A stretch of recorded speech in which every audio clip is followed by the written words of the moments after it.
So now I'm ready to start weaving. So what I'm going to do is I'm going to choose whatever color I want for my first row of weaving.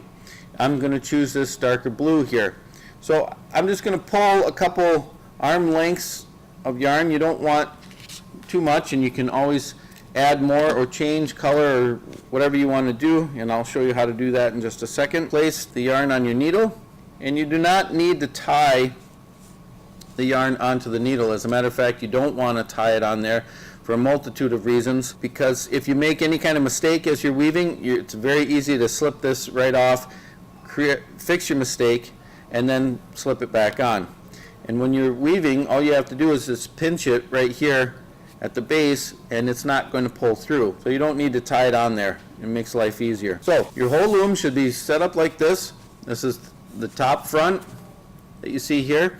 You should have about a 6-inch tail hanging off the top left corner, and you should have about a 6-inch tail hanging off of the bottom right corner. We're going to start in the bottom right corner, and you just simply start going under, over, under, over, under, over, all the way across, like that. You're going to pull this all the way through until you get to the point where you've got a tail about the same length as the one that you left. You're going to take these two pieces of yarn and you're going to tie them together so that this doesn't pull through and it finishes it off at the bottom. So I'm going to take my 2 fingers here, I'm going to wrap this around, I'm going to tuck it under, pull my fingers out. Now I've got a loose knot here like this. I'm going to pull that gently and carefully down until it is a tighter knot right up against the edge of the loom. Now you can trim this off. I wouldn't trim it too short. I'd leave maybe about a 1/2 inch to 1 inch.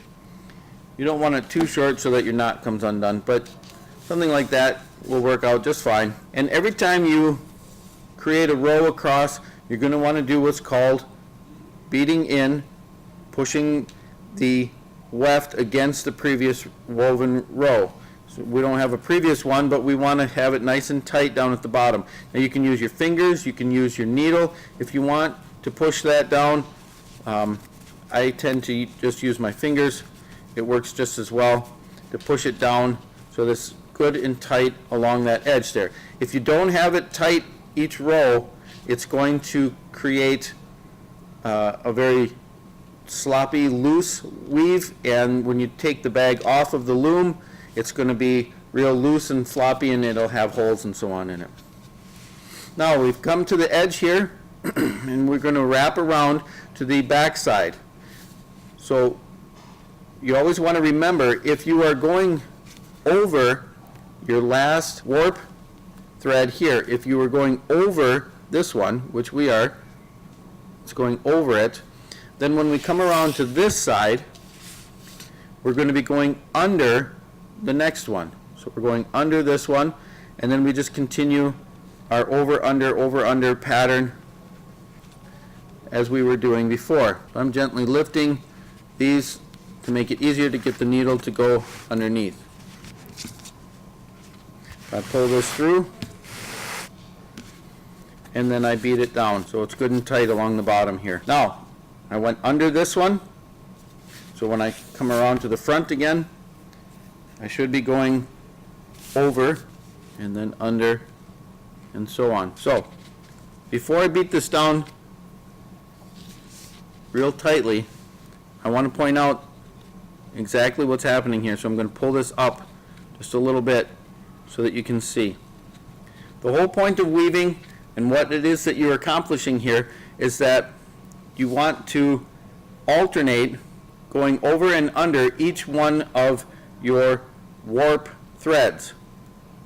If you're not doing that, then you're not weaving properly and it's not going to turn out correctly. So the first time I went through on this particular warp thread right here, I was going over the warp thread. The second time I went through, I was going under. So this time I'm under it, this time I'm over it. You need to do that alternately each and every time so that it weaves actually the whole thing together. if you make a mistake someplace, and see, I'm going to beat this down so it's nice and tight to the row below. I'll show you what happens if you make a mistake. So I was going under this one, so I'm going to go over, under, over, under, over, under, and so on. Let's say I accidentally went over 2 of my warp threads, and I didn't realize it, and then I just kept going. And I thought that I had done it correctly, but I just kept going, and I accidentally had gone over those 2, like you see right here. I'm going over those. So when I pull this through,